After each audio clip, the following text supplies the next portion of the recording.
Good evening, ladies and gentlemen. It's Scooby-List. We're back for more Elite Dangerous. Thank you so much for joining me. Last night we left off fighting a war. Tonight we're going to be doing something a little bit different. Hopefully y'all like the music. This is the Miguel Johnson channel on Pandora.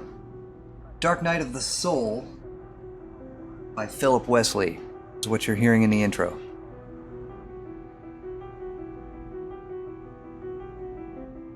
Seems to be the cover song for the album. It's beautiful, isn't it?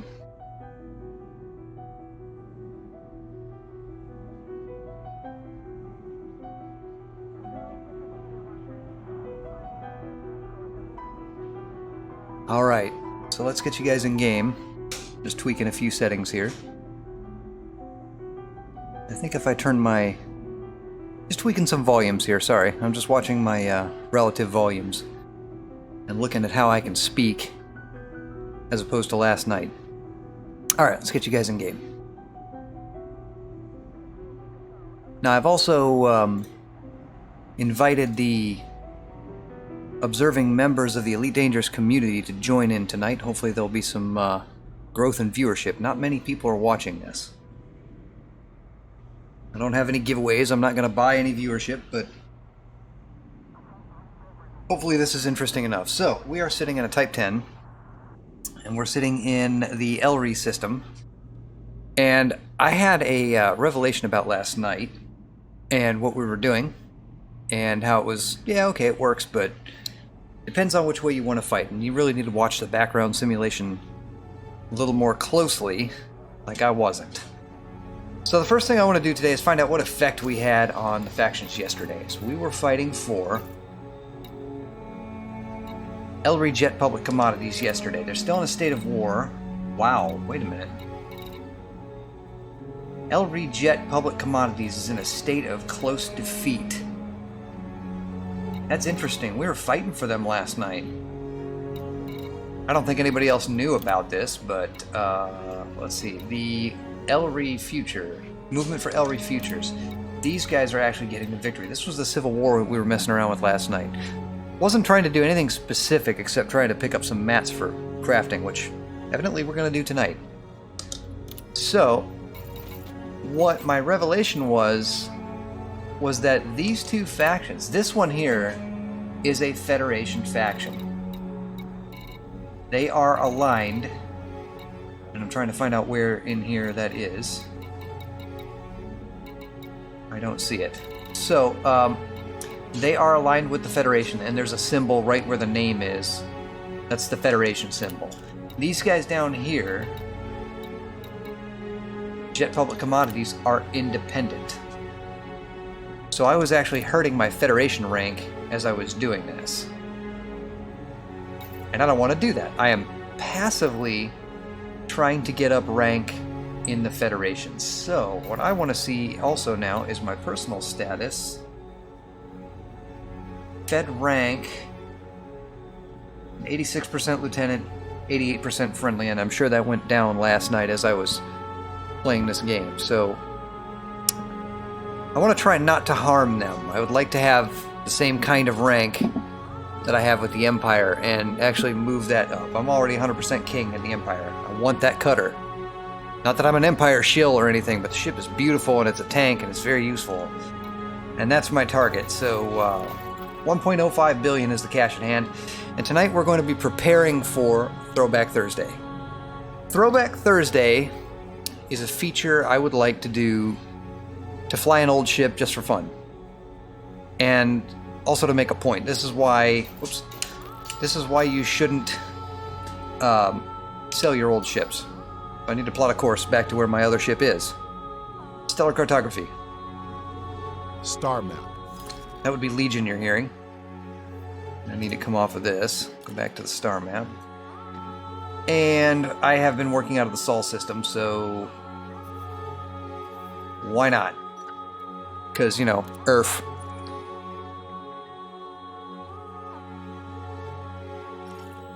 And Galileo is where all my stuff is. Keep it in one place so I can find it. And I'm just poking around at my stream stuff and making sure of what's going on as I'm doing this. It's just me, single PC, no mod, no nothing, no nobody. I don't know why this isn't at the top of the screen here.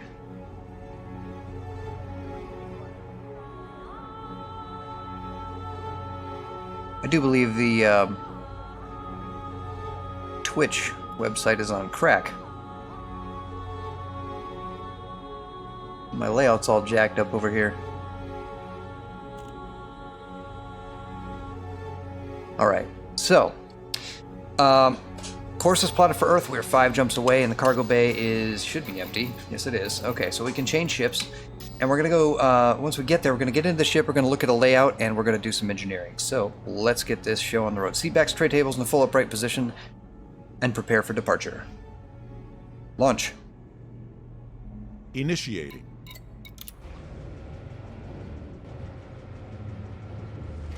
Transferring power to shield. Powering engines. Stand by for launch. I'll try to explain what I'm doing as I'm doing it. Clear the pad. Pressurizing. Detachment confirmed. And as was the case yesterday, I'm having having some problems with my HOTAS, so hope you'll bear with me through that. I am working with Thrustmaster on it. Don't know if they're going to do anything about it. Don't know if they're going to sell me the part. Don't know if I need to buy another HOTAS. I hope not. I've got bills to pay. That's an expense I don't need right now. That's alright. We're going that way. Alright, so before we take off here, give the throttle a rigorous agitation so I can clean that potentiometer out. Yes, I know what that sounds like. It's not what you think. Seems to be a little juddery at the midpoint there.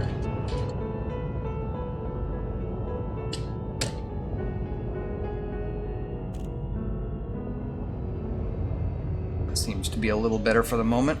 Alright. Engage system jump. You are now clear of stage Jumping. perimeter. We hope you Power have to a engines safe and journey. systems. Redistributing.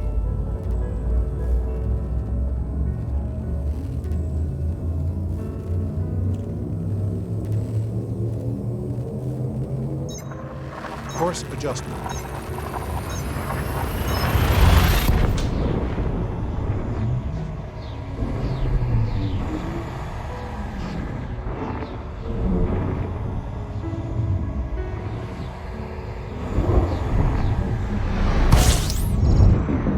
Switch to analysis mode.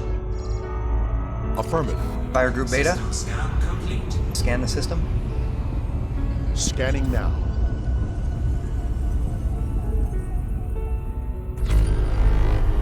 Activate FSS. Okay, Commander. So nothing but transient signals in here.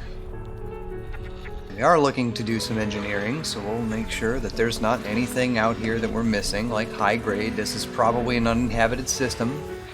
If the star was the only thing that we found, chances are there's nothing out here.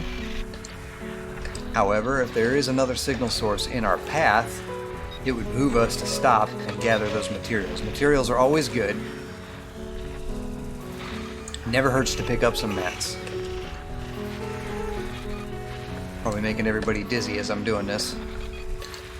See, the FSS is a great development for Frontier because in the short term it can take longer to scan a system, but if you're an explorer, this can significantly cut down the time it takes you to scan a system near the entry point without having to be within 1,000 light seconds of a planet or body or a ring system or moon that is 400,000 light seconds away from you. Deactivate FSS. Aye, Commander. So everything in here is degraded emissions. So let's go ahead and hit this one that's on the way out of the system, just for grins.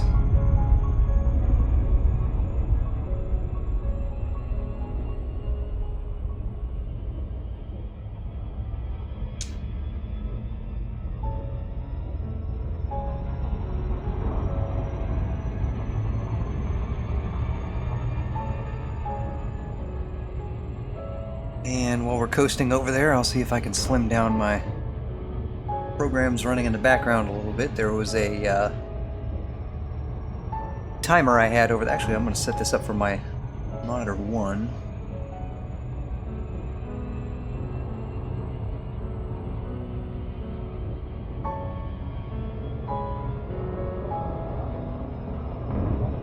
Prepare to do what I'm about to do with all of you tonight.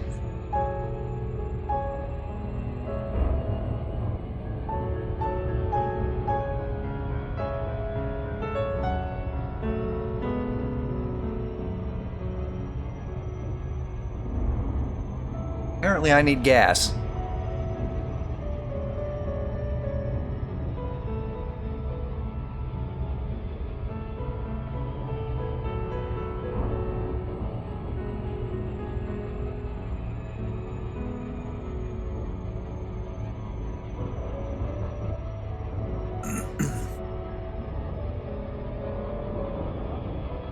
I don't normally take all this time, but like I said, engineering materials are always a good thing. Always a good thing.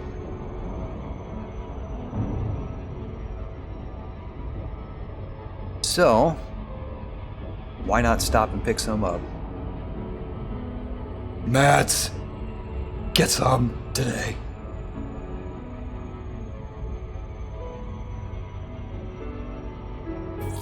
Disengage. Dropping to normal space.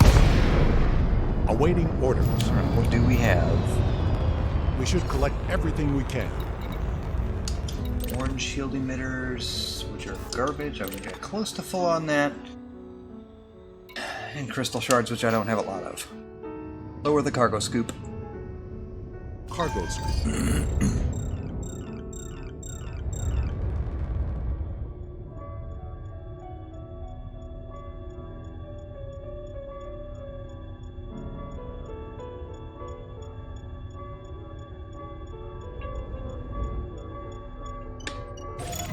Nothing particularly fancy here, but it never hurts to pick them up.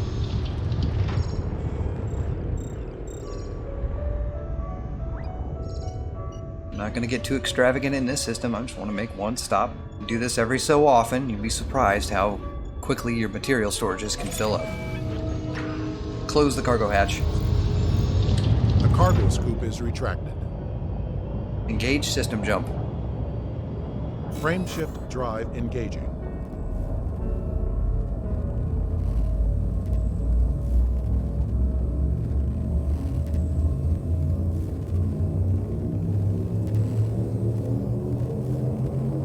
Adjusting for jump.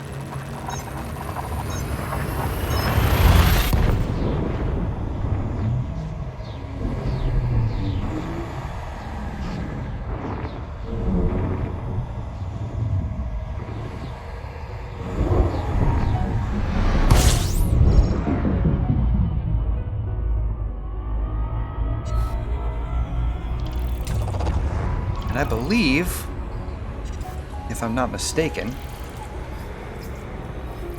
I have set my SLI profile correctly last night, so you should be seeing 60 FPS, unlike yesterday, where I was a plebe and didn't set it right.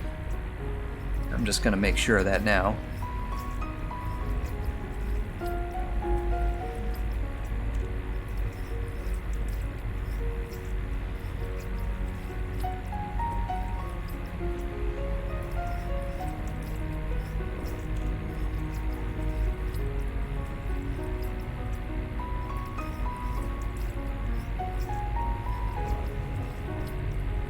I'm just going to do some frame changes real quick just so I can see what it looks like on stream as I'm monitoring it. At 60 FPS. Doesn't look fantastic, but hey, it's a stream. It's an old machine. It's 7 years old. It's got a 3930K in it.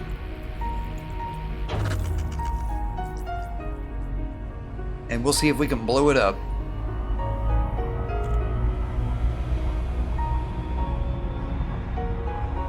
Push the CPU to the limits, crank up the graphics cards to see what we can encode and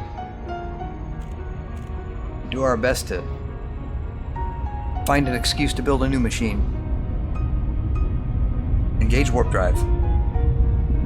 Jumping to light speed.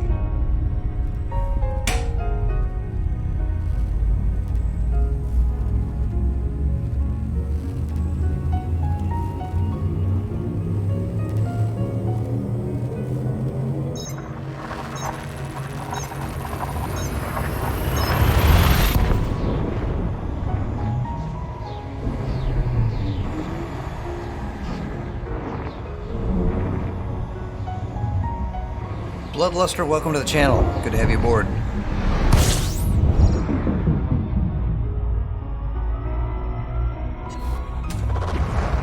We'll get some fuel and make our next jump.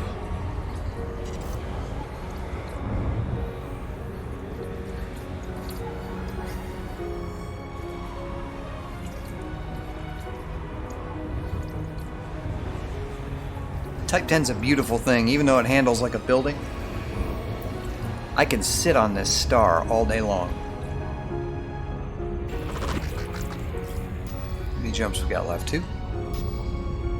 Engage warp drive. Jumping.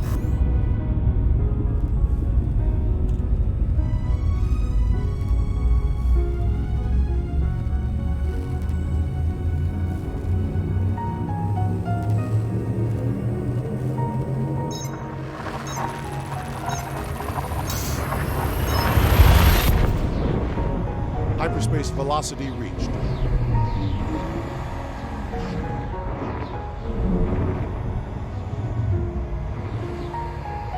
Temperatures are good. Another brown dwarf star. Scan the system. Scanning.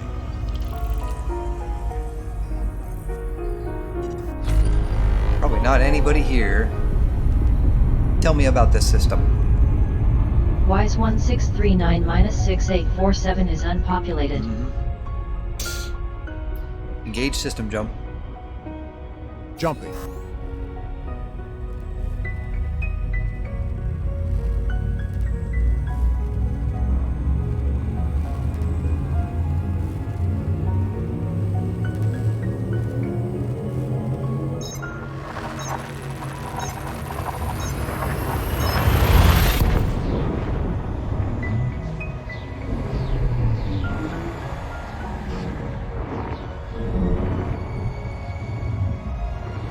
You know, I'm thinking the music is a little bit soft for this. Unregistered comms beacon detected. Unregistered comms beacon detected.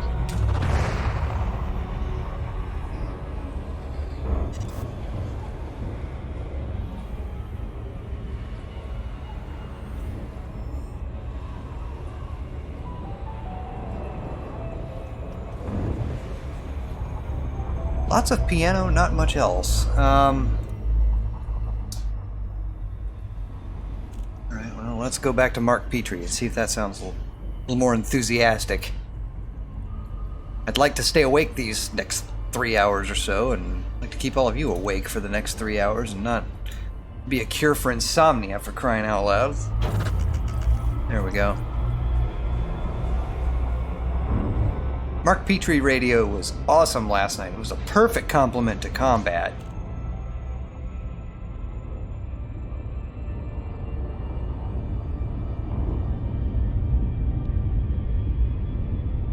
You want a good combat score? This is the channel you listen to.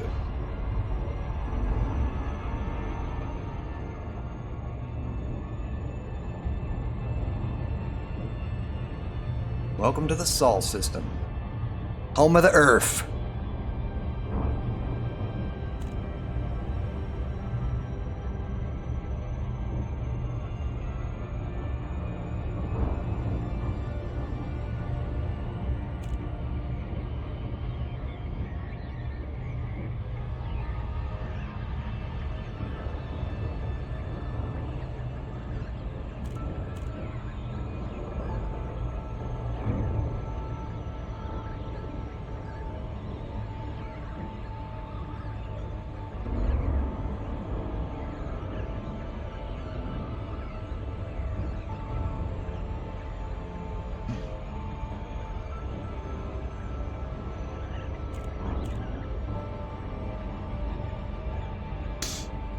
Too many things at once. Alright, here we come, approaching the Earth's moon and Galileo. Galileo is in orbit of the moon.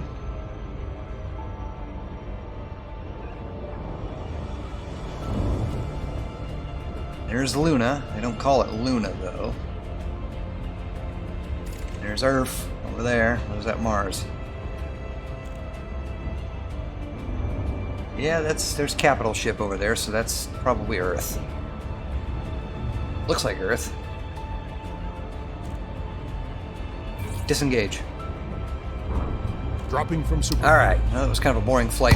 We are here. This is home for me, for the moment. Lakon, Juliet, Oscar 1. It's a pleasure to have you at this Federal Station, Commander. Request a landing pad. Asking now. Okay, Commander, you are go to approach pad 39. 3-9er, cleared to land. I'll transfer power to the shield. A few seconds more. Waiting.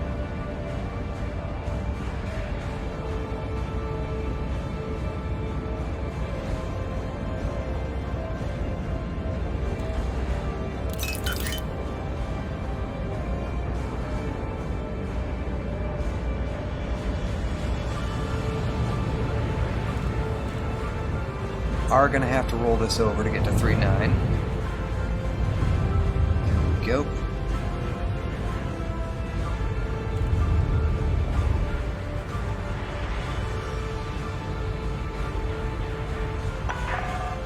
Reports of heavy traffic within the area. Maintain safe clearance distance.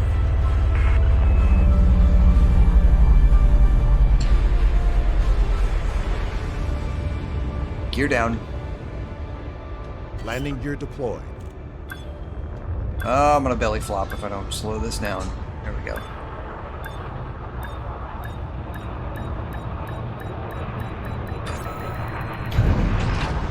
Capture height on some of these stations is ridiculous. Landing sequence completed. Deploying ground crew. Right. Okay. So, what we want to do, first of all, down. Get down. Get down now. Shipyard. So, we're going to do a throwback here. So, the ships I have in my inventory, all of my ships are here at Galileo. So, the Type 10 obviously is the most expensive ship I own. The Beluga is physically the biggest. And this is great for passenger missions. I call this Prince Credits. Type 9, obviously, this is the warehouse with a funny spelling to it. It is a warehouse. The thing holds... What did I have for cargo capacity on this thing? I don't remember now.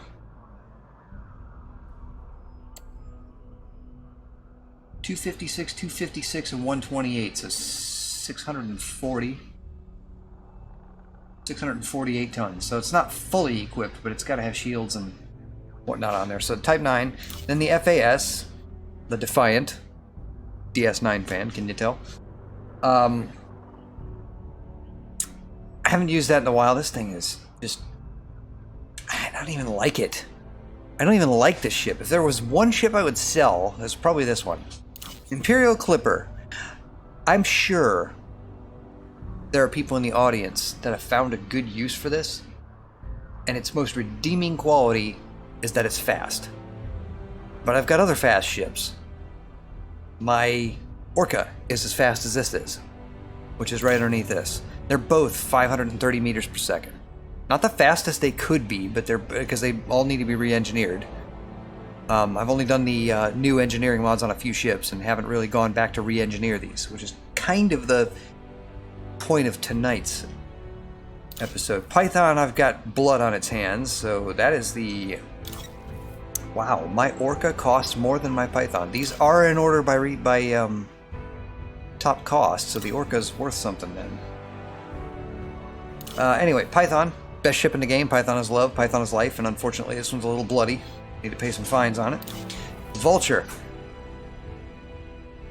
Where was I? Wait a sec. So I was giving you names of these ships. Oh, so the FAS was the Defiant. Imperial Clipper, I also need to rename it, is the Cornwallis.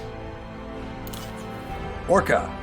Barefoot and topless. There's a story behind that. Next time we do some passenger missions, I'll give you the story. Python is the Nephilim. It's named for a race of giants in biblical times. In essence, this ship fills a shoe that is bigger than itself. The Vulture is the Hegte. The Hegta. It's Klingon. And it has to do with what? Infinite death, I think is what it's roughly translating as. Everlasting death. They call their birds. They call one of their classes of birds of prey the Hegta. So that's a Klingon term. Asp Explorer is the Copernicus, ship of exploration. Keelback is the Tortuga. It's an armored Type 6 basically with 2 extra medium hardpoints. That's a sacrifice of 1 Class 4 internal compartment. That's the difference. The Dolphin is the Nassau. Because, you know, Nassau, dolphins, they belong there. Cobra I have not named yet, but I'll probably call it the Lazy Python. Or Danger Noodle, or something like that. I should probably call it that. That works. The Diamondback Explorer is the Vespa. It sounds like a bumblebee. It has one purpose in life, and it was to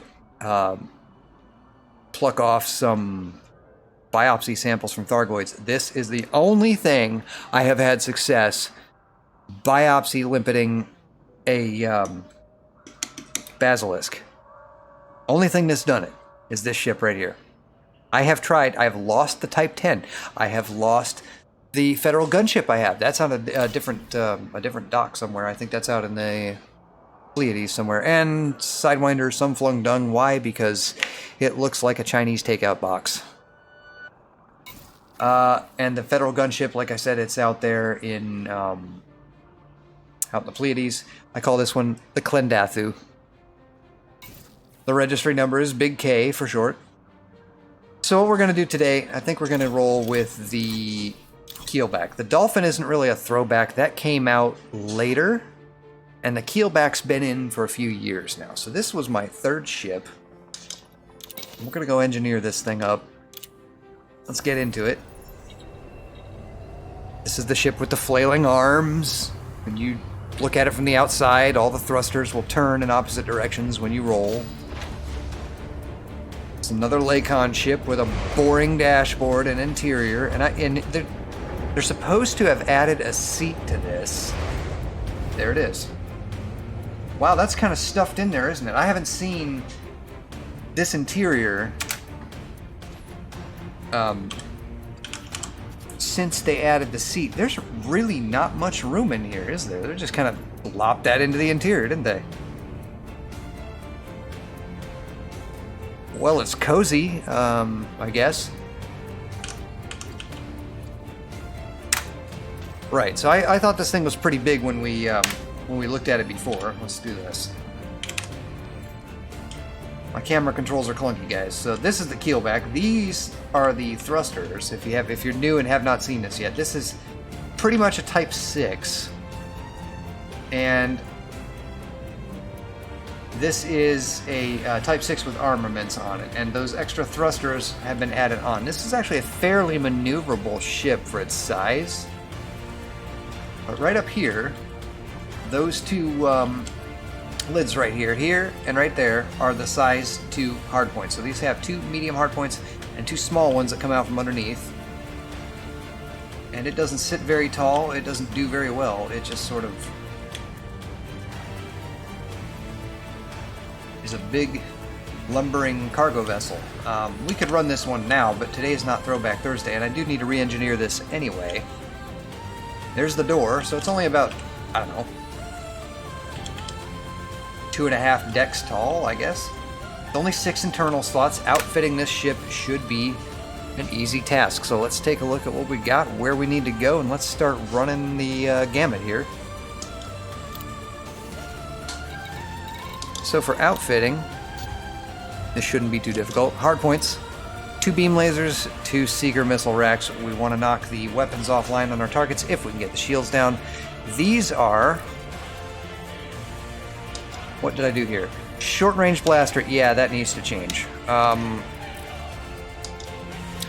Same deal, grade 2 and their legacy mods. These are not going to do very well. I got out of this ship before I got high rated engineering mods. I was well beyond this thing before we modified these further. So high capacity magazine on the Seeker missile racks. I can't think of another. Is it high cap? I did overcharged. Yeah, high cap magazine 3. Okay, so obviously we're going to be doing some different modifications on this. So we're going to be changing those around. And for utilities, there's only 3 of them on here. So we've got a shield booster, a heatsink launcher, and a chaff launcher. So we've got some countermeasures. We got something to knock off the heat because of the beams. The beams will cause this ship to overheat, even though this is one of the better ships for heat. My Type 10 and this keelback are the only 2 ships I have in my inventory that can sit on a star indefinitely. Don't try to evacuate a passenger station or passengers from a damaged station with this, though. It doesn't work that way. Core internals, military grade composites. That's going to change, so that needs to go to reactive surface armor. So that's going to go away. I'm actually going to sell this.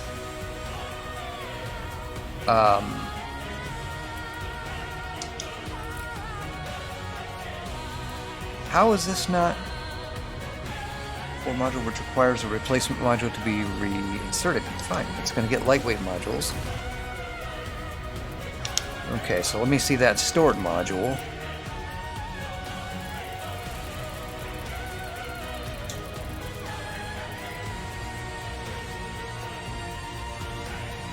It doesn't tell you what ship it goes to.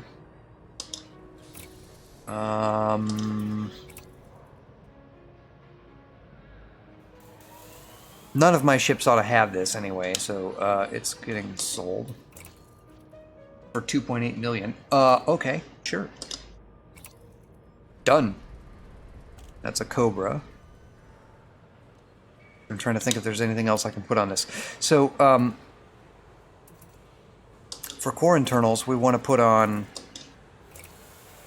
Whoops. No. Browse and shop. Standing by. What I want to see is if we have reactive surface composite, which we do. This is what I want. Kinetic and explosive will go way... they'll go down slightly while the thermal will go up. So we'll engineer this for thermal resistance. And I'll get to the build screen here in just a minute.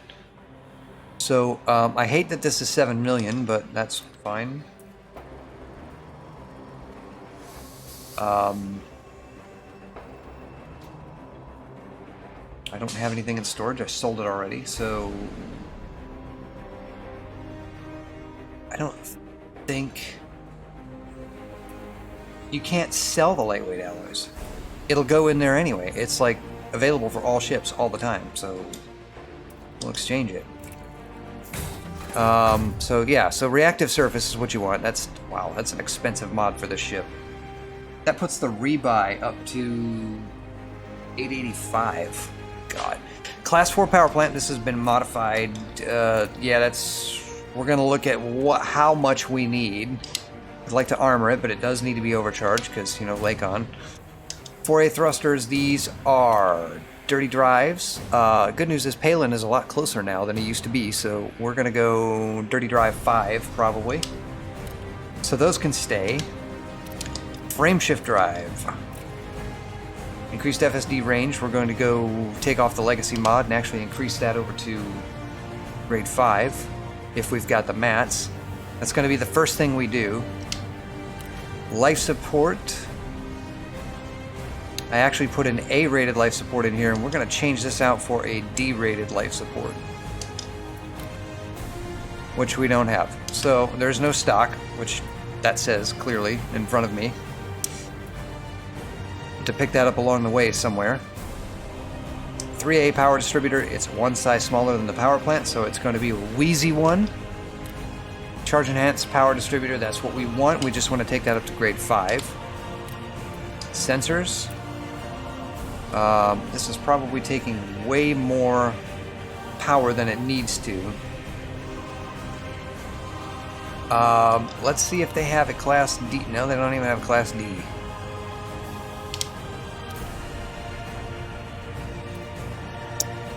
So, right. Sensors and life support. So we need to stop Shinrarta Desra and a Class 4 fuel tank. So this thing's actually got some range on it. And then for optional internal, we look at cargo, cargo, cargo, shields. This is the smallest shield that will be viable for this ship. And we've got a couple extra module slots here to fit. So it is a small ship, I think. Planetary approach suite, so I want to go and put a... Okay, so obviously we're putting a detailed surface scanner in there. I want to be able to see where I'm going. Class 2. I would like to do a Class 3 fuel scoop, but that's not going to work. So Class 2 is fine. Don't need an SRV. So... Alright, so we'll put another cargo rack in there, and we'll have... 80 tons was my configuration, so I think 554322 was the configuration of this vessel when I first got it. And the extra Class 1 slot was where they decided to fit this thing. And now a Class D life support, Class D sensor is going to cut down significantly on the power that the ship uses, so we may not even need to overcharge. So... let's take a look at Coriolis, and let's see what we can do with this vessel. This vessel. And as soon as I can get over to OBS, I will change you guys over to my screen. No, not that one. Not that one. Yes, okay. So, let's look at Coriolis Shipyard.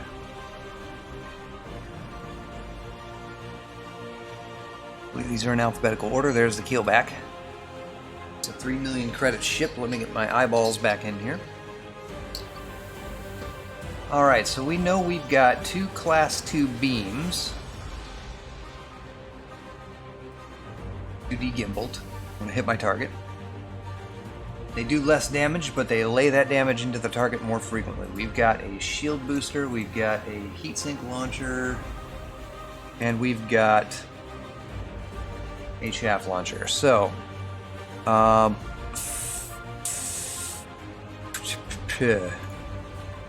yuck, yuck. Clear that out of there. Now, Class 1, I don't think multi-cannons at this rank are going to do any good, so I'm going to go ahead and stick with the missiles. We just need enough to be able to fight back and knock some weapons off.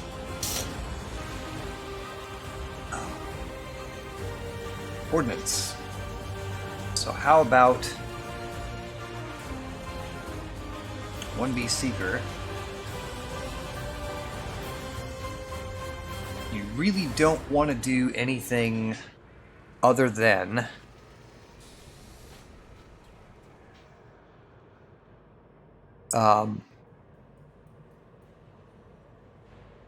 two medium beams, because we're not going to have enough capacitor for it. So, let's look at the Class 5 slot. We're going to put a cargo rack. Cargo, cargo, cargo. So there's 80 tons. Then we do a shield.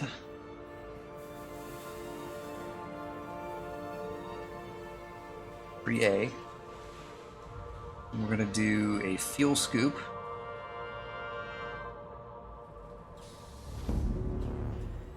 $554,322, another cargo rack, and a planetary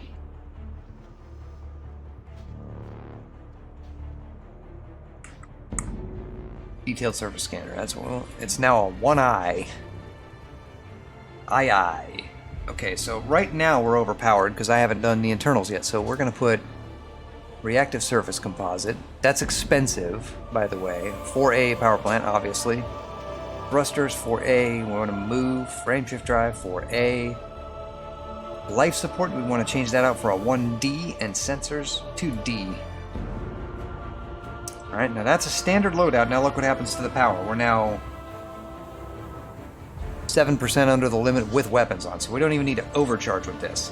Now, I haven't modified anything yet. So all this is stock configuration, right? So now let's start with the obvious stuff. I'm going to work my way from right to left, and there's a reason for this. No, I'm not. I'm not going to do that. Here's what we're going to do. Reactive surface composites. We know you want to outfit this. These need to be thermal resistant 5. Here's why. Look at what happens to the resistance value. The thermal resistance on this stuff is at minus 40, and it brings it up to 40%. The kinetic and explosive resistance are what this type of armor shields against. And it takes those down at 20 and 25%. It takes them down by a maximum of 12%. So they're about 0 and 8. Now, if we put reinforcements on this, that's going to help you. Now, what we're doing is, yes, we're taking down the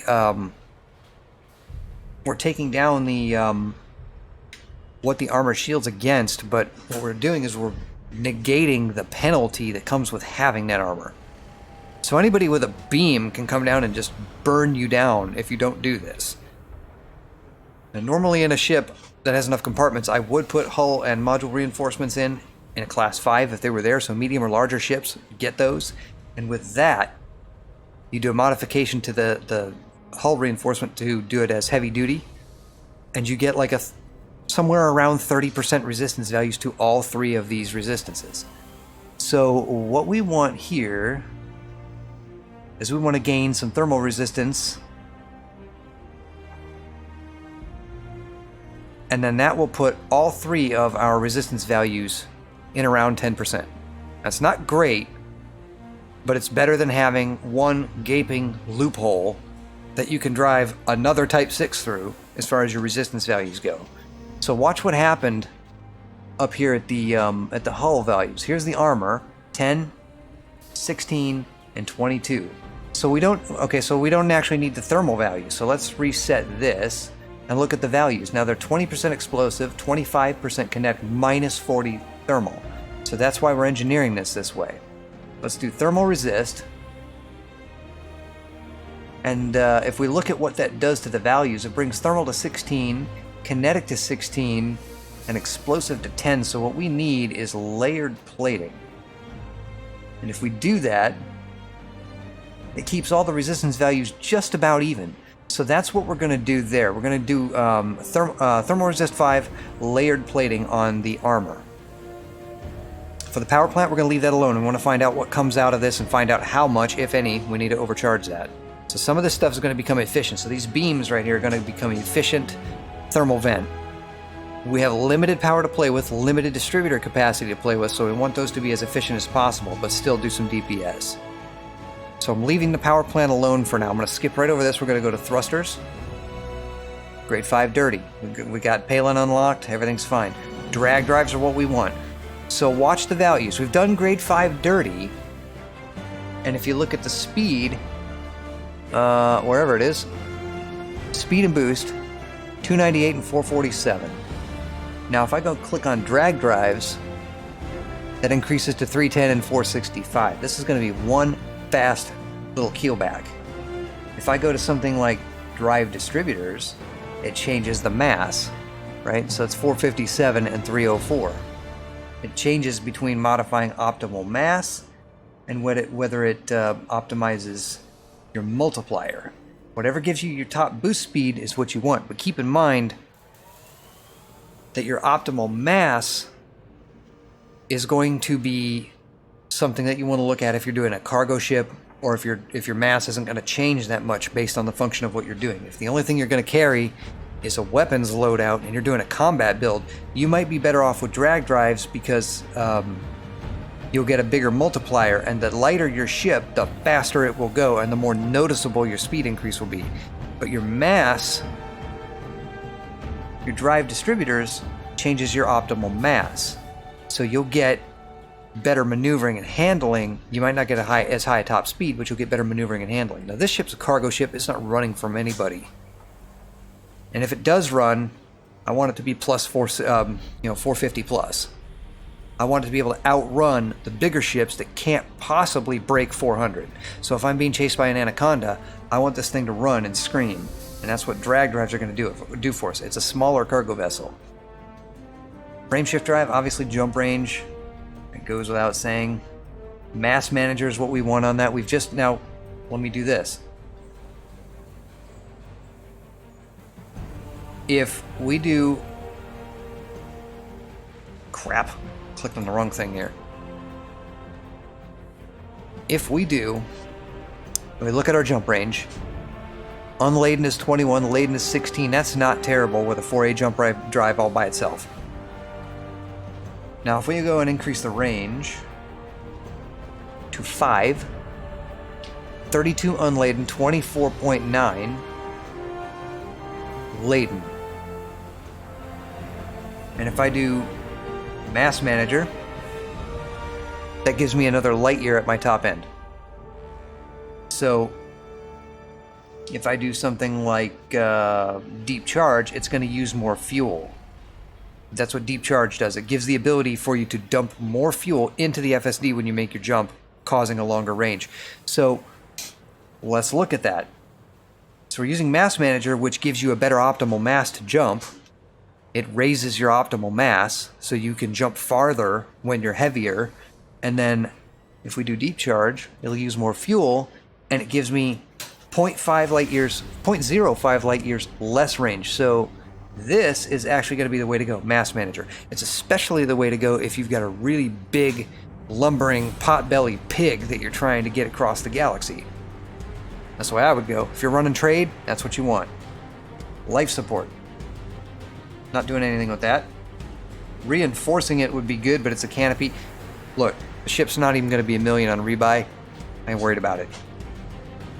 Distributor. Charge enhanced, we're already up to 3. We want to go to 5. And I always do cluster caps. This is the same mod I always do.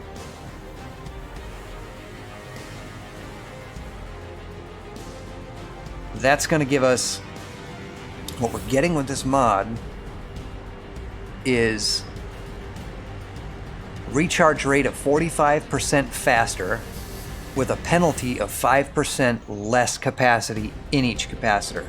Cluster caps give you plus 8% capacity back at the expense of 3% charge rate. So 42% charge net positive and 3% charge capacity increase net positive, right? -5 plus 8 is -3. So you get just under 3% of a capacity increase and 42% and some change of a recharge rate. So that combination works really well. Sensors, again, probably long range on this. I want them lightweight, which is why we did the D-rated module. It's only 2 tons. Long range 5, that's a simple choice.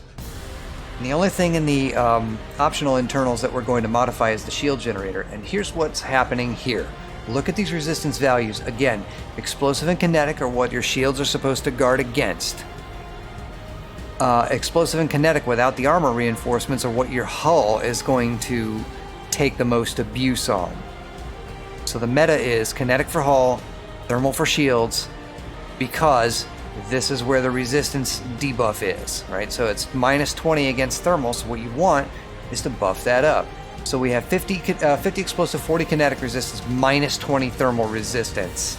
So anybody with a beam is going to be able to burn us down if we don't modify this. So we're going to go thermal resist 5. This is every shield you should be doing this.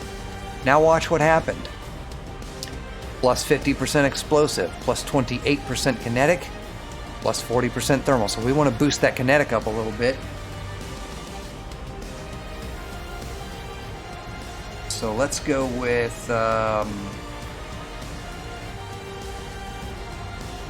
force block. Get us 3% more. And the penalty for that is -3% overall strength. Now, the overall strength is fine. That's not even 200 megajoules, but we haven't modified the shield booster yet. So watch what's going on with the megajoules. So this is the actual output of the shield right here, 178 megajoules. And in terms of their effective megajoules, after calculating the resistance values, it now has an explosive resistance effective 355, because explosive resistance again is 50%. So anything that's explosive that hits your shields is only half as effective as what its DPS is rated for. Same thing with kinetic. We're up to 289. Is that 288, 289? And then thermal, same deal, 290. So now we've sort of evened these out a little bit. So what we want to do over here now to play on those, we've got a shield booster. Let's go ahead and say heavy duty 5. Heavy duty does plus 15% to integrity, which increases the module strength of this, and then it gives you a shield boost of up to 38%, right? So those megajoules are going to go up by 60 megajoules, right? So let's do heavy duty 5. Now, there's two options here. What I normally do, depending on how many shield boosters I have, is resistance augmented. That boosts all your resistances by 17% at the expense of 12% on the module and a 25% power draw. Same thing with heavy duty. Any boost is going to be an increase in mass and an increase in power draw because it's going to be doing more work. You're modifying it. So let's take a look at what resistance augmented does. 426, 323, and 350. Okay. So now, let's not worry about the experimental. Let's do heavy duty 5. 490, 370, 408. So now two of these are above this. So we're going to do modified shield generator with the resistance values where we want, with a heavy duty booster that gives us raw megajoules, more output. Now our base output is 245. And where we're suffering the most is kinetic, so we're going to do force block modification on that. A couple extra megajoules there. So it's going to be the Achilles heel of the shield is kinetic, but anybody that's attacking us that's going to watch is probably going to go, oh, shields, thermal. And they're going to shoot you with a laser. That's what the meta is. Or an incendiary round, which is a kinetic round that does thermal damage. So that works. Heat sink launcher, no brainer. Let's go ammo cap 3. Give you an extra heat sink. Cap launcher, same deal, ammo cap. The only other options are lightweight, reinforced, and shielded, and there's no point in doing that. I mean, these modules are dirt cheap to replace, so ammo cap. We want more chaff. We want more heat sinks. That would be good. Okay? So now let's take a look at our power. How are we doing? Okay, so we're over budget by 0.1%. Well, let's modify those lasers then. Look at our power draw. Energy per shot, or energy per second, 3.4 megawatts. And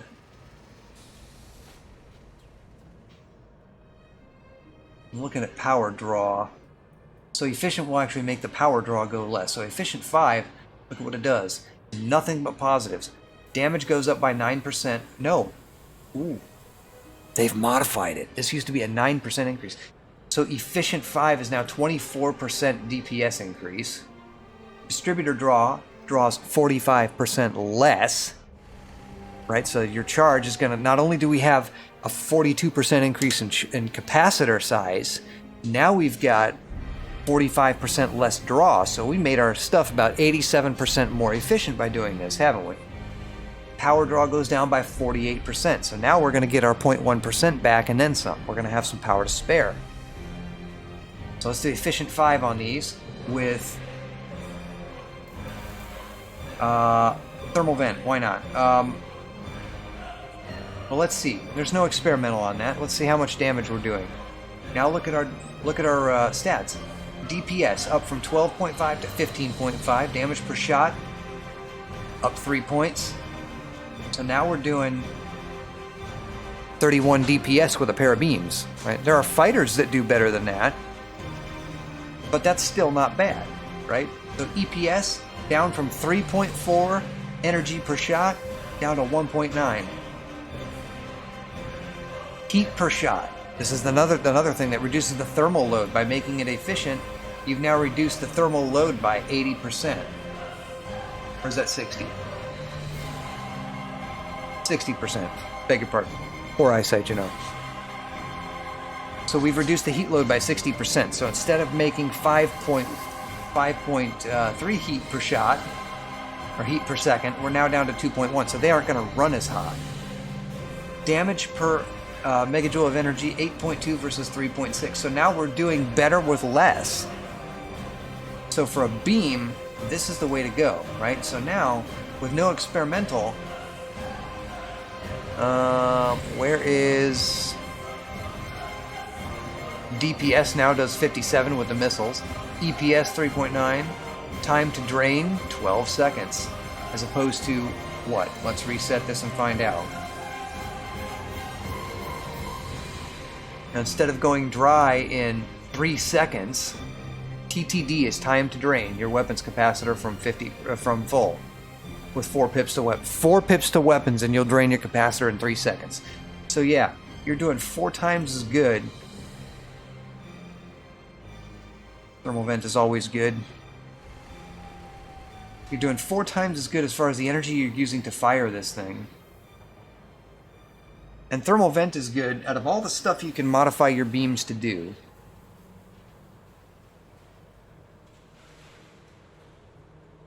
A lot of this has a damage penalty. Thermal vent, the only thing it does is it drains your heat. It doesn't go into the target, but it will vent your heat. And the advantage is if you've got this, the thermal vent, if you're close enough to your target, it's going to have the same effect as a heat sink. You're going to be placated to your target. They're going to break their target lock. If they've targeted a subsystem, that subsystem lock is going to be gone. It does the same thing as if you dropped a heat sink. Now we can increase our damage a little bit with a little bit of extra power draw by 3.7%. We can also reduce our power draw a little bit. That's the only positive thing. Multi-servos, rate of fire, we don't need that, it's a beam. We can manage mass or increase in integrity, or we can do concordance sequence or regen sequence. Thermal conduit, I think, what does this do? Thermal vent imparts, it dissipates your heat. Thermal shock, what does thermal shock do? Thermal shock, thermal shock, thermal shock. I know there's 3 different ones. So, thermal shock is, thermal conduit will, I know what thermal conduit does. Thermal conduit does, the lower the capacitor,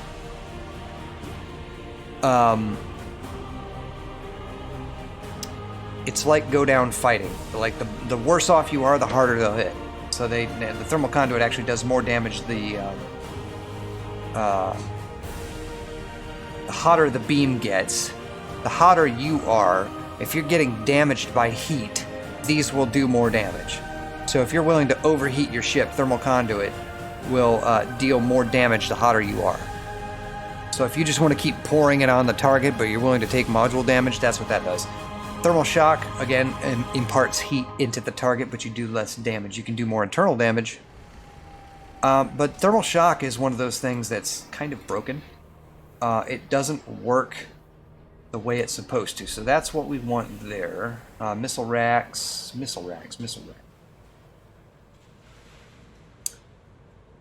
Right, so these are Class 1 Seekers. The only thing we can do here is make them higher capacity. That's going to help us out.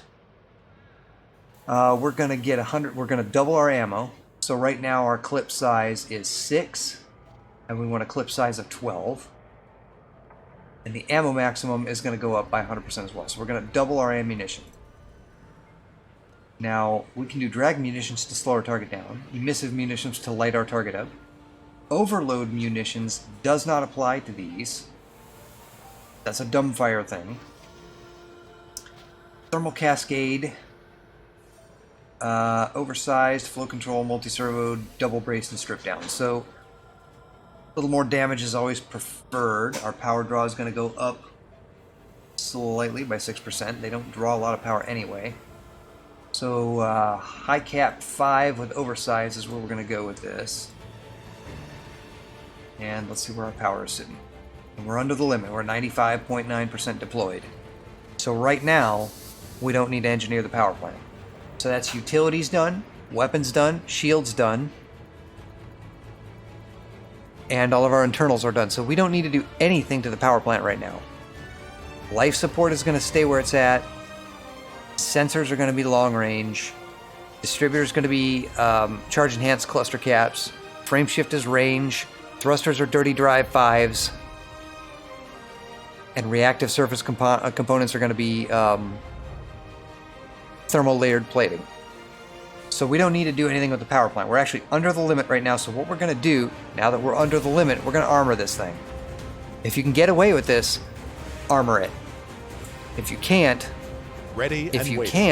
then overcharge it only as much as necessary. And this is the last modification you make to your ship if needed. You want to modify this before you start putting all your stuff on, but as you're doing your build in Coriolis, do the power plant last. Once you've done all the mods and the modules that you want to put on your ship, then you look down here and see what your power level looks like.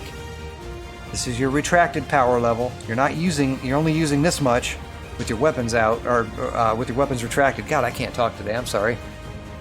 You're only using, in this ship, 79% of your max rated output with your weapons retracted, and you're only going to go up to 95 with your weapons exposed. So we don't want to run your power plant hotter than it needs to be. We want an A-rated plant because your heat efficiency is going to be good, but if you need to overcharge it, here's what happens. Overcharging it will get you more power, but let's look at grade 1. Power consumption goes up to power generation goes up to 12% higher than it was. So if you're at 20 megajoules, you're going to get another 6 megajoules out of it. No, I'm sorry, not 6, but like 2 and some change out of it. So you'll go up to 22 and change. Integrity goes down. When you overcharge your power plant, your integrity of the module goes down. Now keep in mind, your attackers are going to snipe this. And sniping a power plant will make you die even if your hull is not at 0.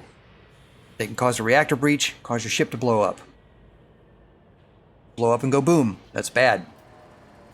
So even though you're getting more power out of this, you're still looking at a 5% reduction in integrity. The efficiency means it's going to be 5% hotter. That's what that number means. They've mislabeled efficiency in this game, and it's more of an index than anything else.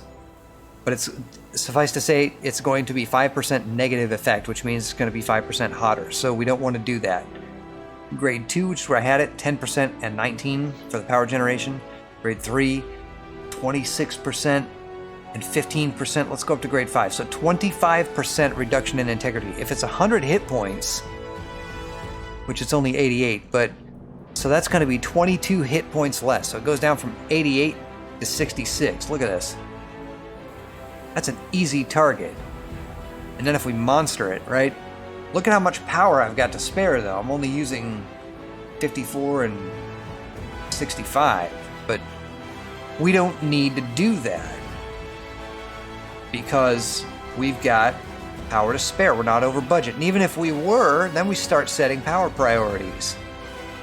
Like when we're in combat, we don't need the cargo hatch. We don't need the fuel scoop. That can only be used in Super Cruise, so we'll use that in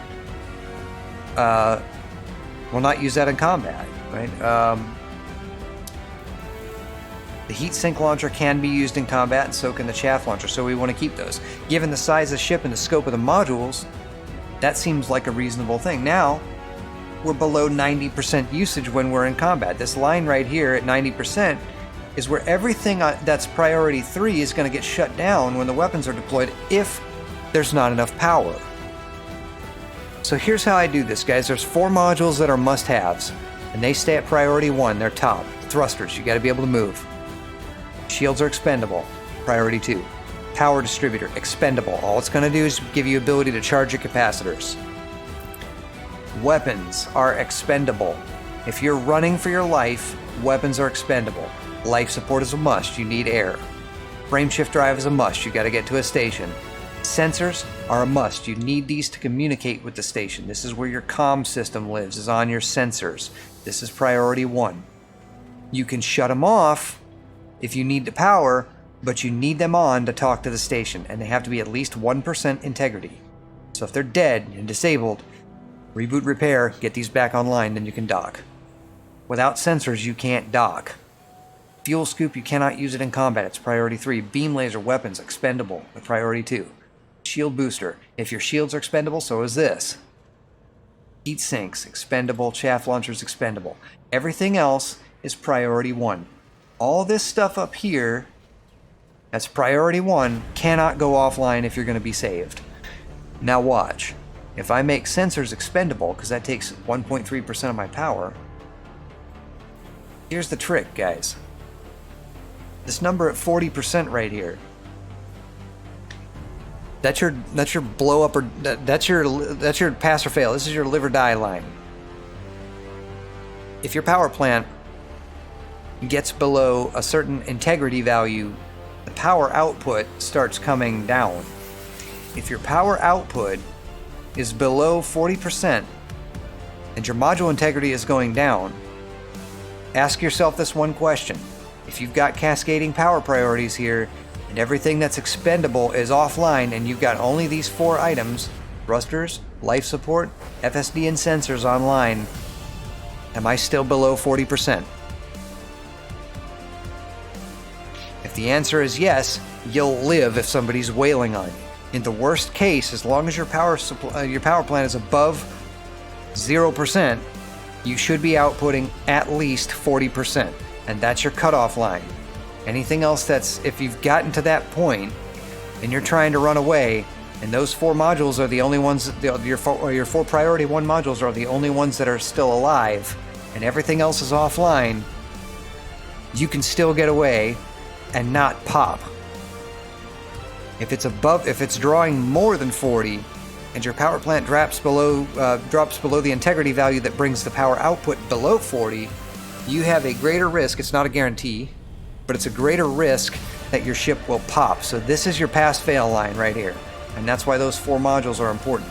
So now I've done an armored power plant, right? So we're going to do an armored power plant 5, and we want a monstered side effect.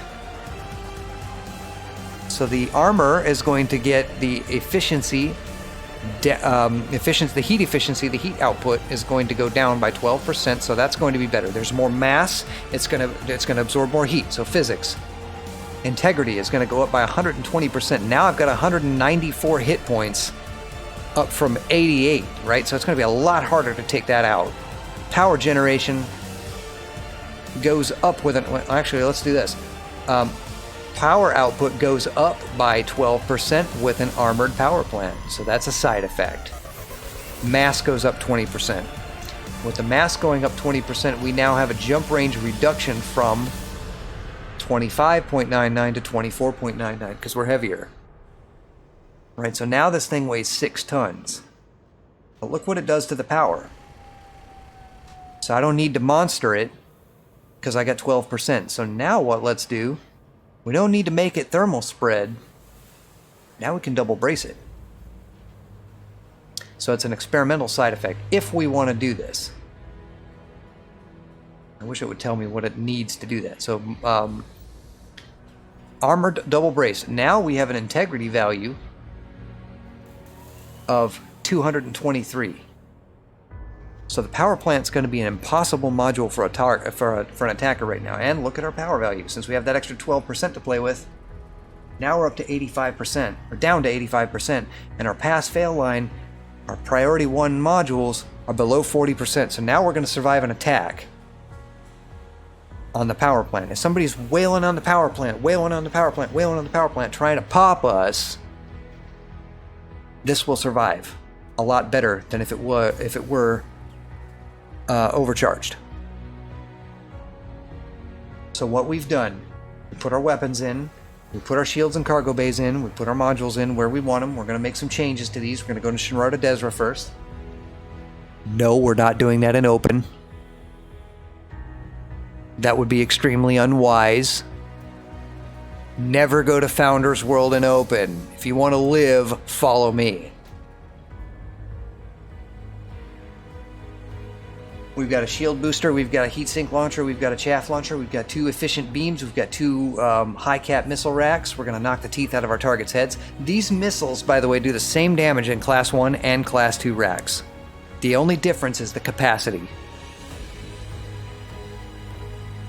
We've got shields. They're going to be engineered for high resistance values. They're thermally engineered. The shield booster is going to be, what did I say, heavy duty? Right. So we're going to keep this page up. And we're going to look at this. To build this ship as it is right now is $17,900 with a rebuy of $885. Or $895, I'm sorry, $895. So if anybody comes after us in open, no big deal. Right? We're not going to go crying in our beer. Not when we have $1 billion plus credits in the bank. So $885 is what we got for a rebuy. This is a cheap build. If you've got $20 million in the bank and you've been running your butt off in a Cobra Mark III, this is not a bad deal for cargo. And this is what we're going to use tomorrow. So let's get going on the engineering. Let's get over to Founders World and start buying some modules. Let's get this stuff engineered. Stellar cartography. Opening map. And where is Shinrarta Desra? Shinrarta Desra. There it is. It's hiding behind one of my friend's kidneys. So who's in LHS 317, I wonder? Slick PBW. Cool. Okay. That, I believe, is one of the Mobius guys. Right. Jameson Memorial is where we're going. And for those of you who are not elite yet, this is a 10%... I don't want the engineer. I want Jameson Memorial. There's a 10% discount on all parts. Make elite in one rank. This is what you get. This is your reward. Access to every ship, every module, all the time. And let's see how far it is. 3 jumps from our current location because our current jump range is... Wow. You know what?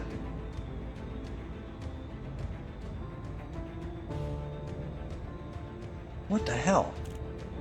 What do we have here? How do I have better jump range? My bad. You guys need an overlay. There you go. I didn't change the window back. So, oh, 31 on late. Okay, so it is going to be an improvement. I had to look at the specs again. All right. Clear all moorings and prepare for departure. It's been a while since I've flown this thing. Power diverted to shields. Engines online. Oh god, I don't like this mouse smoothing. Stand by for launch. Raise the landing gear. Raising landing module. Here's what I was talking about, the roll. See? It's got arms. Flappy little arms. Are you 2 ready seconds to jump? more. Waiting.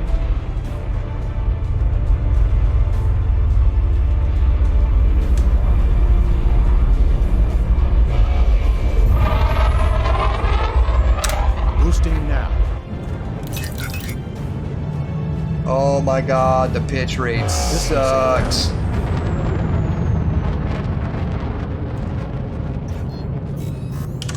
Preparing Right, for jump. so just in terms of maneuverability with this ship, guys, if we look at profiles, You have the all clear? Take care, Commander. pitch rate 30 degrees per second. Look at this after we get to the next system so I don't crash into a star here. That would be bad. We'll probably be continuing this tomorrow, but try and make this quick. Alright, so not bad in Super Cruise, although it's a little sluggish. I'm gonna look at Inara. I don't know which one of these is which, but this is the engine profile. I know you guys can't see this, but one of these is...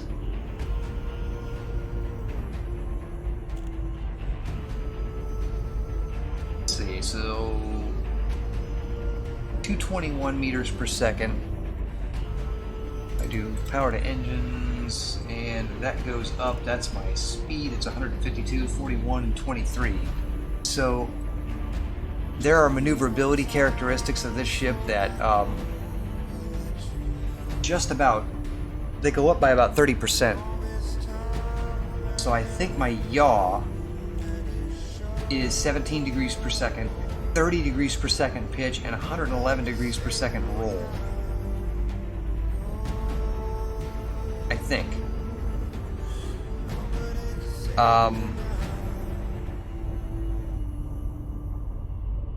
Trying to look and see which one of these is which, but it doesn't tell you which. And a speed characteristic of 221 up to 305 with max thrusters. So this ship is very heavily dependent on the sweet spot to get its fuel. Now watch this. Just like the Type 10, I'm going to put this ship down right on that yellow line there. Look at where we are. Now watch the heat.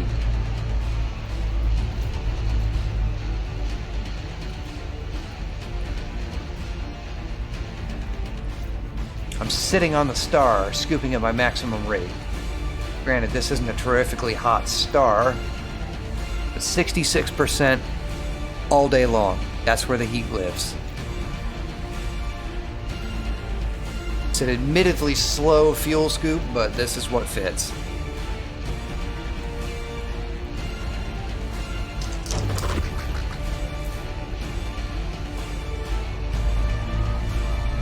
Stand by to engage system jump. Standing by. So if we've ever got somebody chasing us, that is an added bonus. Engage warp drive. Jumping. Cancel.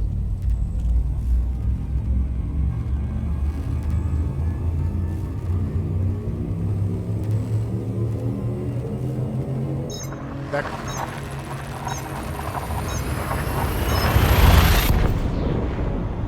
Maximum velocity engaged.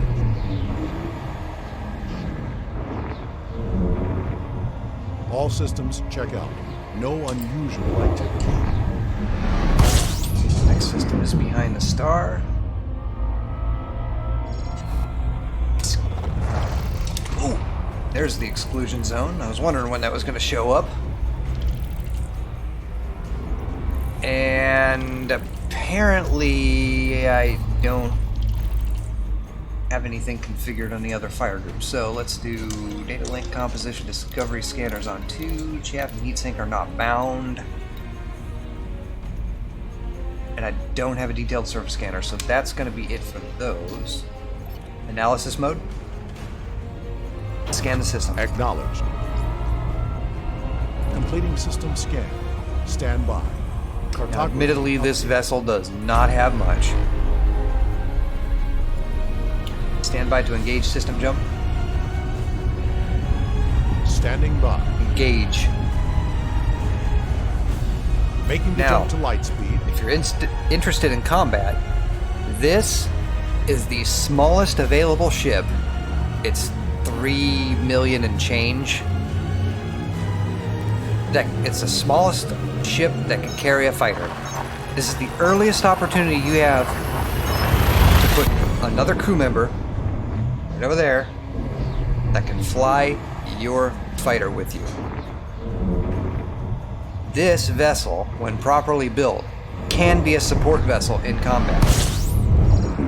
It's probably going to pop real easy, but it can launch a fighter. It can have healing beams. There's a lot you can do with a keelback.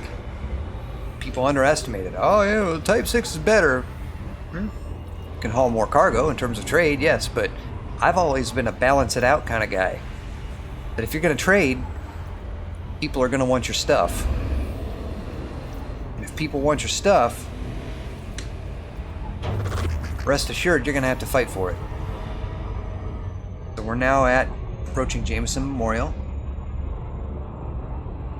I'm looking on the scope for anybody that's a human being. I am in a private group, so this should not be an issue.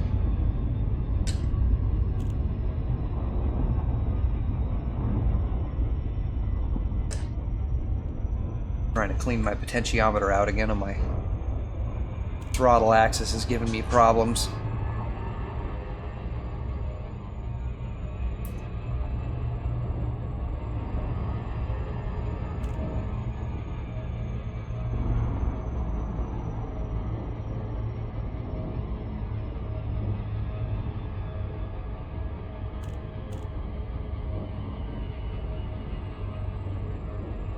I'm also missing that rebuy is going to go, I've actually got it a little higher than I need to right now. No, it's going to come out basically about the same. When we downgrade those two modules, sensors and life support, and then modify them, and then add the cargo rack, the rebuy is going to be about the same as what it is now.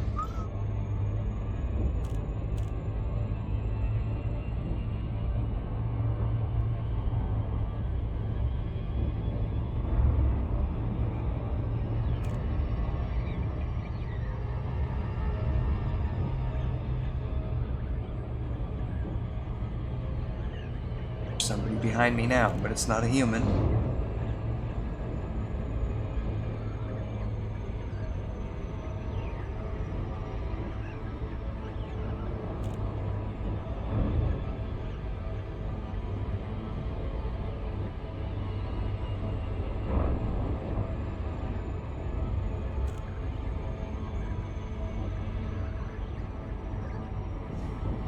There's Founder's World.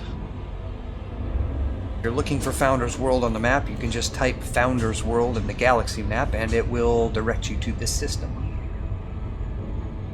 Automagically, because no one can remember how to spell Shinrarta Desra.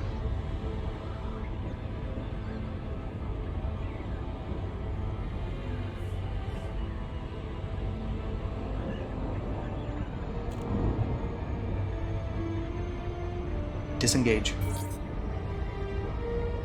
Disengaging. There's Jameson.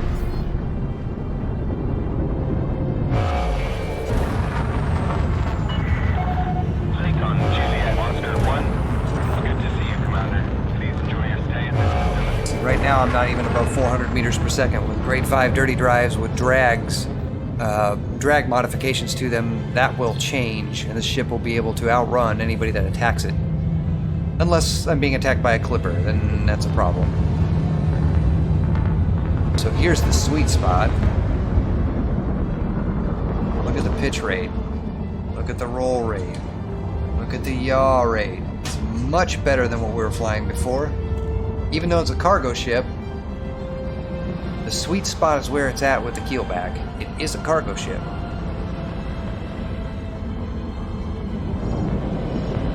Uh-oh. Not authorized to be in this area. So rule number 1 is never fly without rebuy. Rule number 2 is no penetration without permission. Request docking. Asking now. May I please come in? Request approved. Please head directly for Bay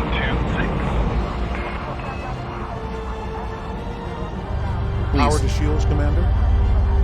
Yes, please. 26. Oh, you're gonna put me right up front, aren't you? I'd recommend activating modules necessary Good for idea. the landing sequence. Landing modules deployed.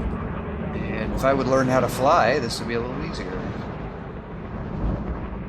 And I take that back. I think this is a medium ship, which still means you can fly it anywhere, but If you don't have access permission, please exit the facility immediately.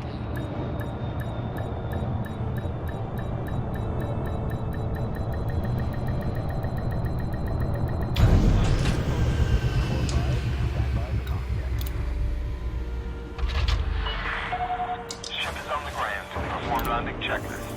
You are most welcome, Commander. alright. Let's go get some modules. Now, Laurie Jameson's only good for a shield cell bank, which we don't have on this ship, so... Let's see. Core internal. Life support. We're going to change that out for a D-rated life support. Get us a little lightweight. Lower the rebuy cost, lower the power consumption. And we will exchange.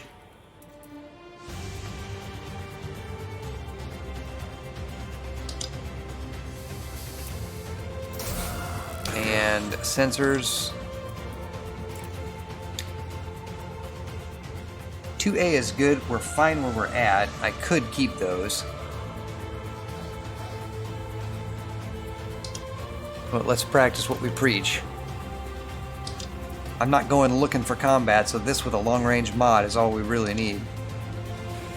Gonna save us 53,000. That's fine. And I've sold a modified sensor array, and that's fine. I don't care. So we'll need to modify those.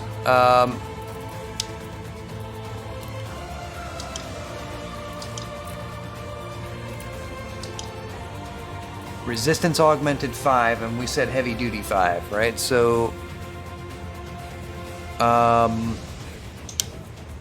let's do this. Let's keep that one. Let's buy another one.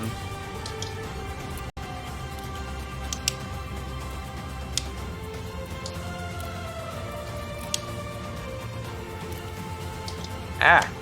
Buy the A-rate. There we go. Store that one. And we'll modify this one for heavy duty. Right? Core internals done, utilities done, hard points, beams, and seekers. That's what we want. Optionals, cargo, cargo, cargo, shields, fuel scoop. Put one more cargo bay in there.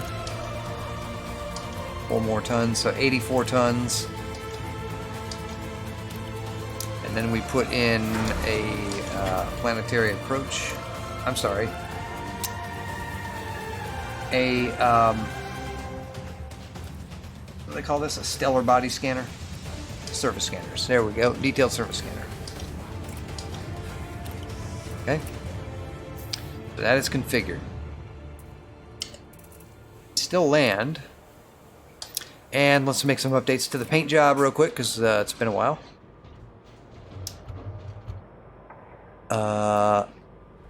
Paint job is empty. Weapons detailing, engine detailing. And I think I'm going to change this away from Legion. Trade is going to be Elite, I think.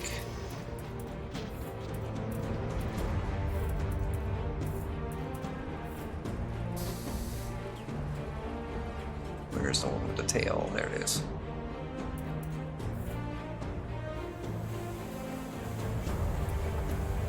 Right. So that's there on front. On the right is exploration.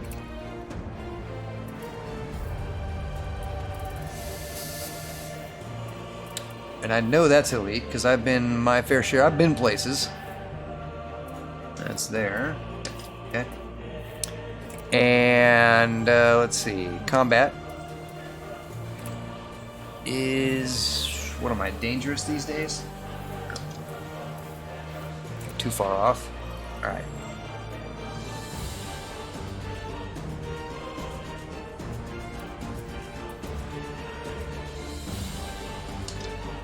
Want ship kits.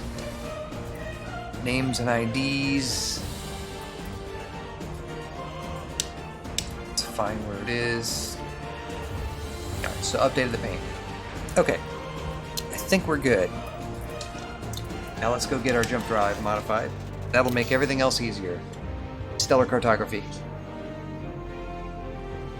Galaxy map. And I'm just taking a look, see who else is in stream.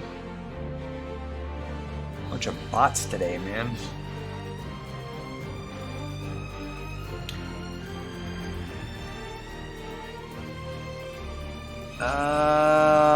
Where, pray tell? She's gonna be all the way in the other direction, isn't she? bookmarked this for some reason. Now I don't remember why.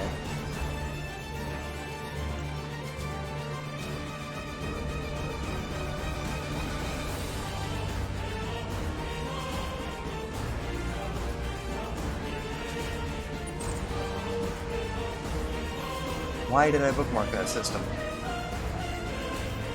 Oh, I can't think of the name of the system I need to be in.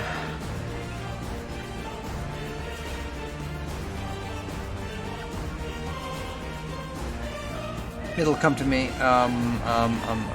Felicity Farseer, DC.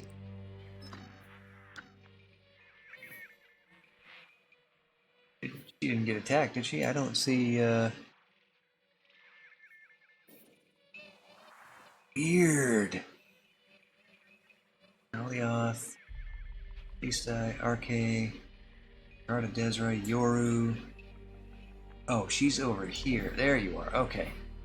Knew you were in this somewhere. There you are. This system is now 100 light years away. That's 5 jumps. 4 if we're conservative about it. BC at 6A is Farseer Inc. Right. Clear all moorings and prepare for departure. Initiating.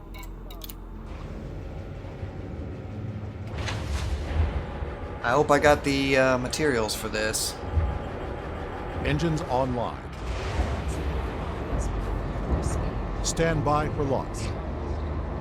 Thank you for your information. Raise the landing gear.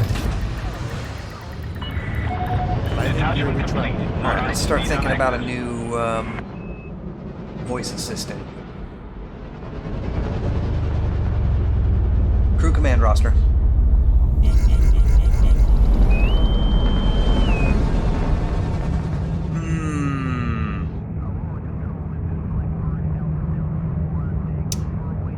I think I want a post-processed one this time. Crewman Alex. Take care of all Awaiting stations. orders. That'll be all. Understood. Loud and clear. Engage system jump. Standing by. I knew that. That is not enough. Clear the area and engage system jump. Maximum thrust. Power diverted to engines.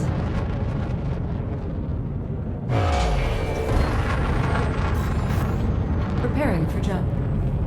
I've got to remember where everybody's at. It's been a while since I've done this. And let's hope it's fixed. I heard it was broken. But I heard there was a patch.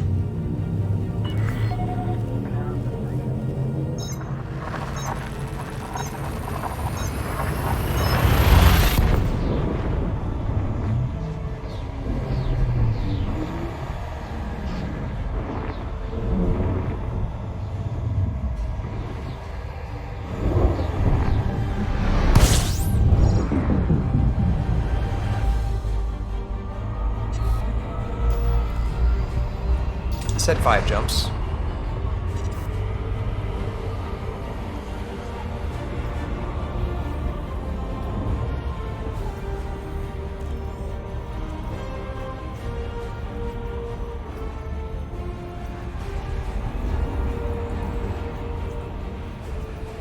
Stand by to engage warp drive. Okay.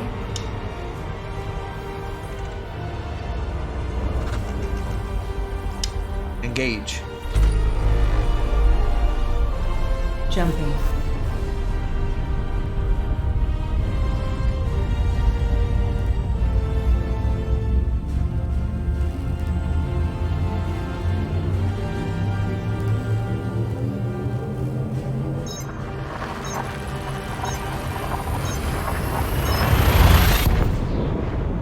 Friendship drive now engaged. No anomalies detected. Scanning for anomalies. None detected.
system jump. Jumping.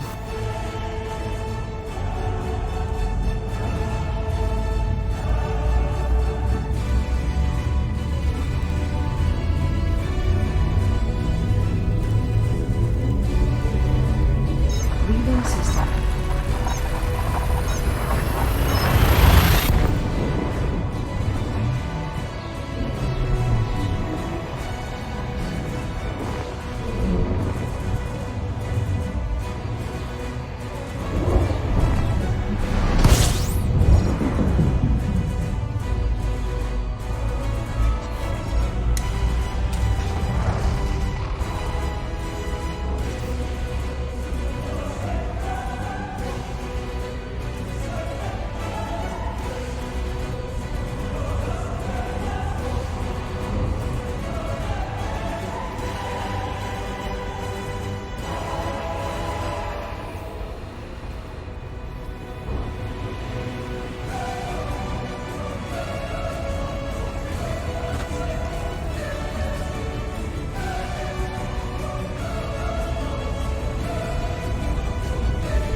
Engage system jump. Engaging jump.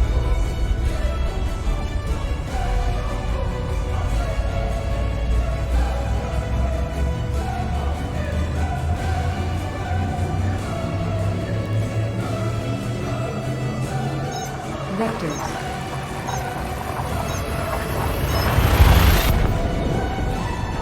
System jump engaging.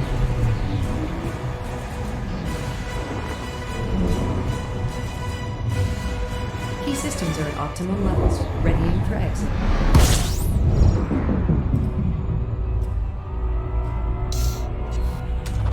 One more to go.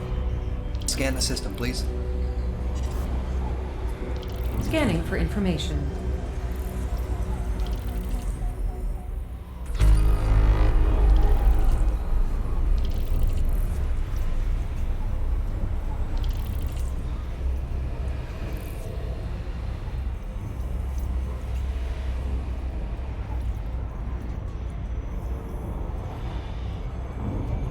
Stand by to engage system jump.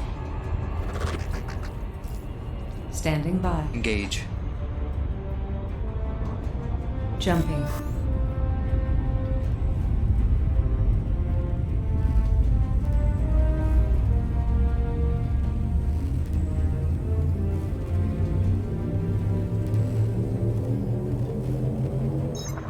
Course adjustment.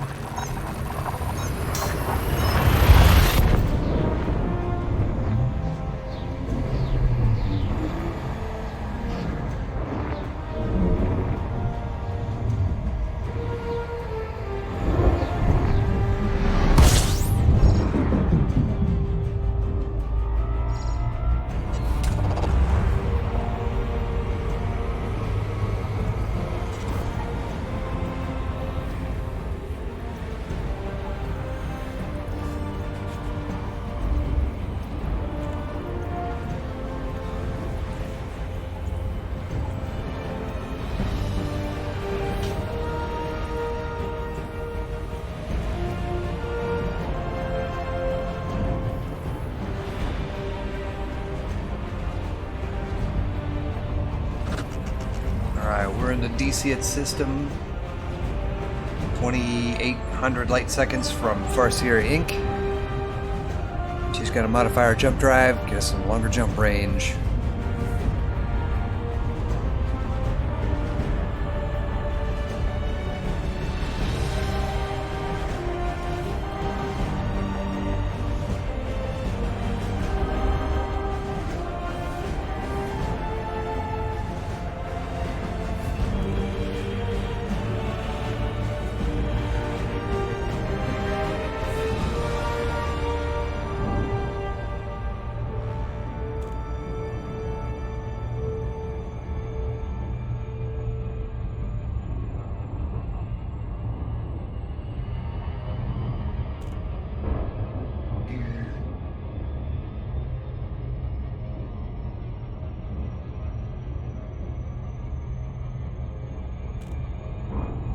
Mouse. There we go.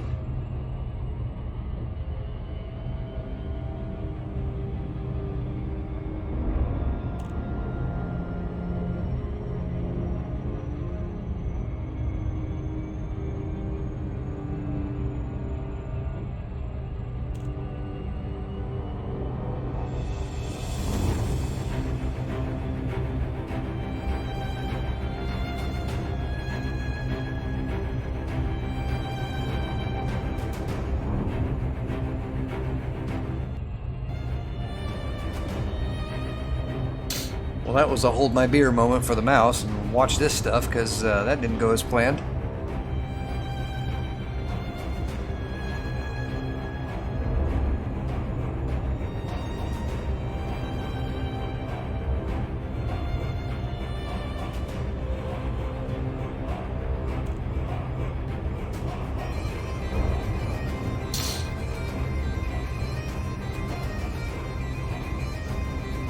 So I think what I'll do too, just for fun, just for grins,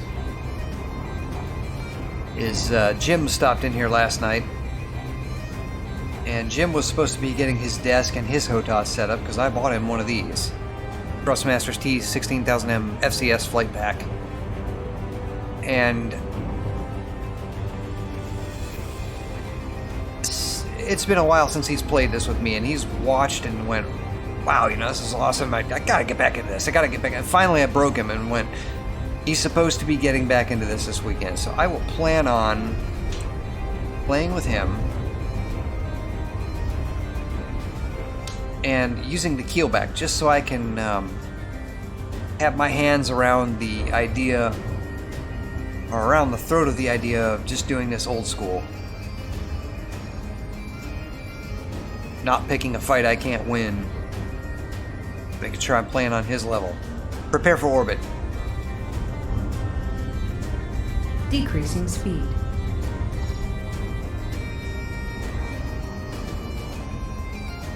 Alright, so we're going to do sort of a parabolic entry. Orbital rendezvous. I know it's right above my head. Initiated.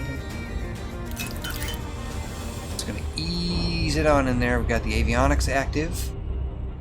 It'll be in the red here for a second. Technically, it's red. Going to bring the target down toward the horizon.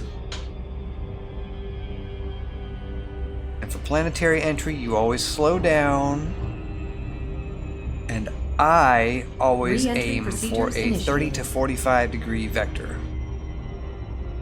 Seems to drop you within the 8 kilometer safety zone. It's been a while since I've been down here. Intelligent thrusters initiated.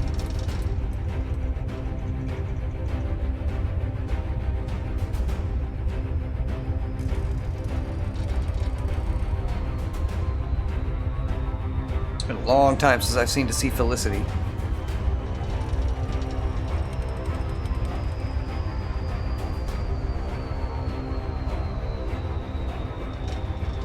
All right. If you watch where we end up, I'm 12K away, so I'm a little farther than I wanted to be, but there's the engineering base.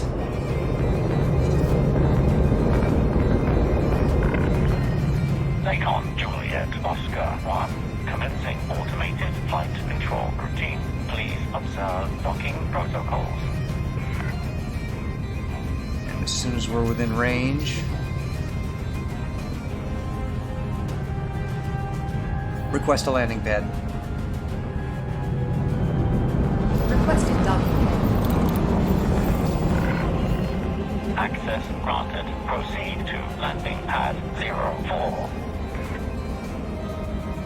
Let's make this a little bit fun, shall we? So landing pad 4, if you watch your, right next to the green hologram down there in the bottom corner of the screen, you'll see that that's your destination compass. Landing Not gear, yet. Commander? No, not yet. No thank you. Fine. She's such a snob. So that compass points you directly at the pad when you have landing clearance.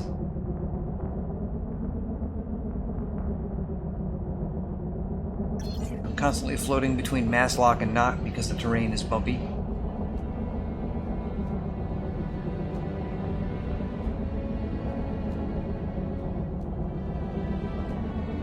Lights on. Lights on.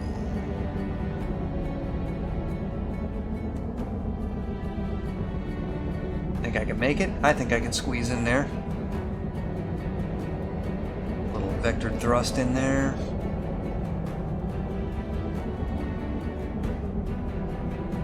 I mean, it's not an eagle and canyon flying or anything, but hey. Take the scenic route over to the pad, because this is a beautiful game.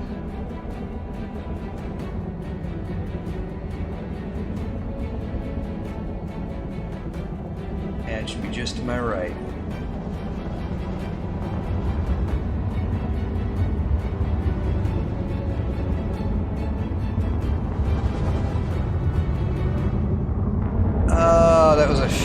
That was a garbage turn, wasn't it? Gear down. Deploying landing gear. Alright, just easing on in, just like every other ship. We're fighting gravity now, so we just want to take it nice and slow.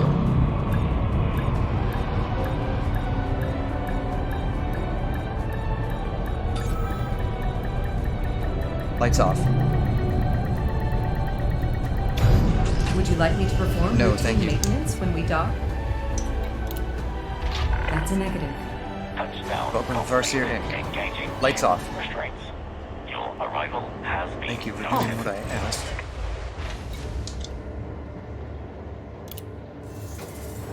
Alright, let's see if I got Matson do a grade 5 mod here. Universal Cartographics, she always likes cartographic data, and I've scanned a few systems, so might as well sell it just to be on the safe side. There's 1,745,000 in there. That's just one page. I've scanned a few planets.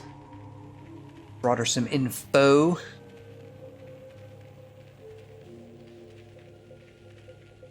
If you've done some exploration and you need to help unlock an engineer, this will make you progress. There's 2.5 million right there. That'll make up for that stupid armor we bought. 7 million. That's a bargain compared to the stuff I bought before.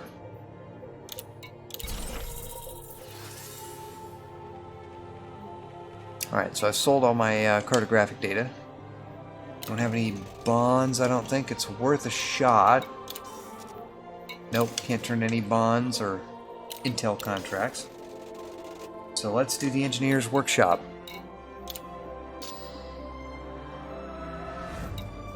So FSD, that's a legacy mod. We're going to convert that.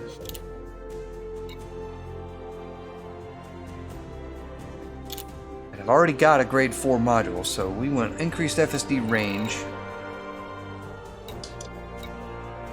Need to unlock this one, I guess.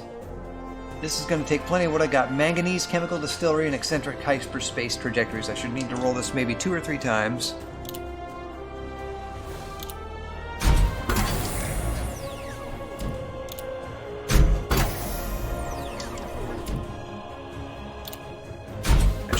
Grade 5, it does.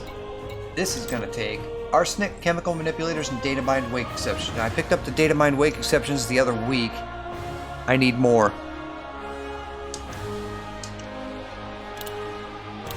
That's 1, 2, 3, 4. Max is 810.9. I'm sorry, 813.7 is our optimal mass, and we're at 810.9. 811, 12,